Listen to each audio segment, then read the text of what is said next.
Banyak sekali berita viral yang beredar tentang kondisi ekonomi Indonesia saat ini. Assalamualaikum warahmatullahi wabarakatuh. Hello everyone, welcome back to my channel Gen Z Sigma. Seperti Sobat Gen Z ketahui bahwasanya banyak sekali berita viral yang beredar tentang kondisi ekonomi Indonesia saat ini. Misalnya tentang satu, inflasi, yaitu ketidakstabilan nilai dari rupiah Indonesia.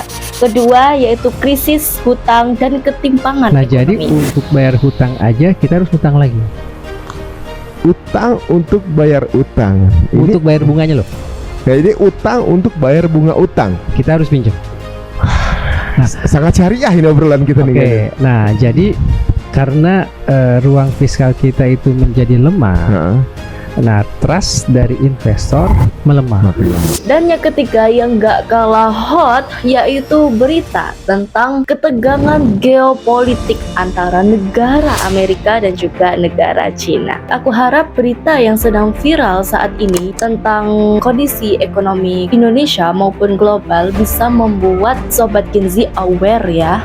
Lalu dengan masalah-masalah seperti ini, bagaimana sih sikap kita sebagai generasi Z? Yuk kita diskusi sama ChatGPT. Hey ChatGPT, pertanyaan untuk Gen Z. Adakah kesempatan hidup lebih baik dan selamat ataukah keadaan akan bertambah parah dengan kondisi bangsa Indonesia saat ini? Hai, jadi apakah Gen Z masih punya harapan untuk hidup lebih baik dan selamat?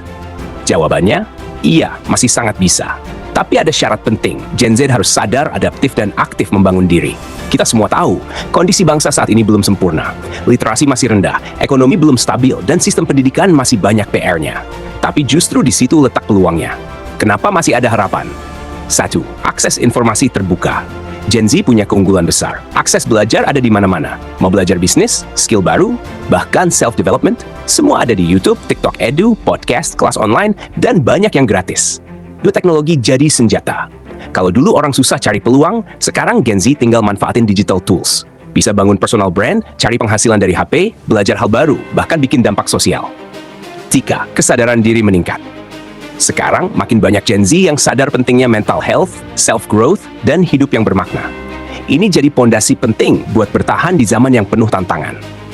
Semangat kolaborasi dan inovasi. Gen Z gak suka jalan sendiri-sendiri. Kolaborasi, bikin komunitas, dan berinovasi udah jadi gaya hidup.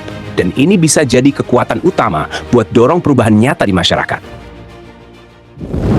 ChatGPT juga memberikan roadmap untuk kita sebagai Gen Z untuk bisa menjadi tangguh dan berdampak, berupa panduan langkah demi langkah supaya kita survive dan stand out di era sekarang dan masa depan. Dan inilah hasil presentasinya. Roadmap menjadi Gen Z yang survive and impactful. 1. Bangun fondasi diri.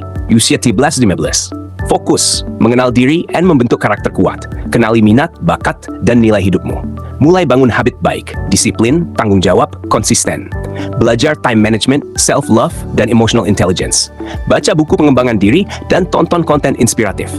Aktif di kegiatan sekolah komunitas, latih kerja tim dan kepemimpinan.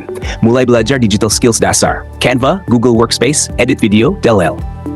Kurangi overthinking, tingkatkan action dan keberanian, ambil peluang. 2. Kuasai skill masa depan. Fokus, upgrade diri secara strategis. Belajar skill digital, desain, copywriting, coding, marketing, public speaking. Asah soft skill, komunikasi, problem solving, critical thinking.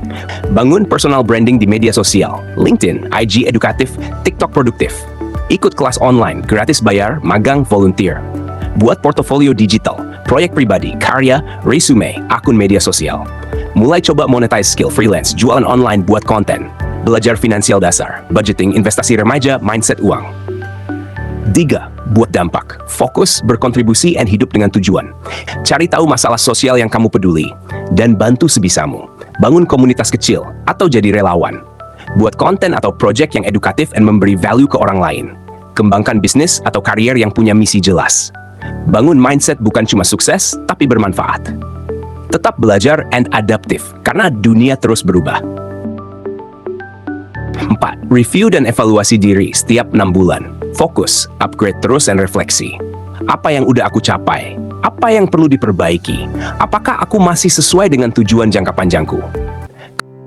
So, ya kesimpulannya, Meskipun kita dalam keadaan yang kurang kondusif situasi Indonesia saat ini, Gen Z tetap bisa hidup lebih baik, bahkan bisa menjadi generasi penyelamat bangsa. Tapi itu cuman Gen Z yang berani berubah, bangun literasi dan juga upgrade mindset. Satu hal yang pasti, masa depan tidak akan datang begitu saja.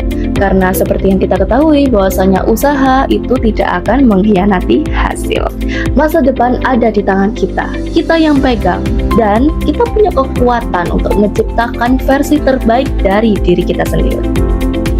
Aku Gen Z, aku peduli. Kita Gen Z, kita nggak lazy. Ayo Gen Z, jadi manfaat untuk negeri ini. Salam Gen Z, wassalamualaikum.